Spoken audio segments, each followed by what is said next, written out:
సంఖ్యలో క్యూ కట్టి నిలబడి ఉంటున్నాయి. ప్రజల రవాణాకు అది ఒక మార్గం.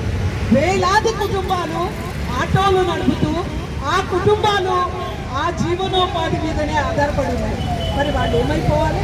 ఈరోజు ఈ కొరత ఎందుకు వస్తుంది? గ్యాస్ కొరత లేదంటున్నారు, కానీ ఇంట్లో డొమెస్టిక్ గ్యాస్ అయిపోతే ఈరోజు గృహిణుల గుండెలు కొట్టుకుంటున్నాయి. ఎట్లా గ్యాస్ అయిపోతే ఏం చేయాలి అని చెప్పి. రెండవది, ఎక్కడా బ్లాక్ మార్కెటింగ్ జరగట్లేదు, అన్ని చర్యలు తీసుకుంటున్నాం అంటున్నారు. మరి ఎందుకు వచ్చింది కొరత? ఈరోజు ఆటోలన్నీ అంత భారం తీరాల్సిన పరిస్థితి ఎందుకు వచ్చింది? అందుకనే ఈ సందర్భంగా కేంద్ర ప్రభుత్వాన్ని హెచ్చరిస్తా ఉన్నాం. సిపిఎం పార్టీగా వెంటనే పెంచిన కమర్షియల్ గ్యాస్ సిలిండర్ల ధర వెంటనే ఉపసంహరించుకోవాలి. ప్రజలందరికీ అందుబాటులో ఉండే పద్ధతుల్లో గ్యాస్ కొరతను తీర్చాలి, బ్లాక్ మార్కెటింగ్ అరికట్టాలి.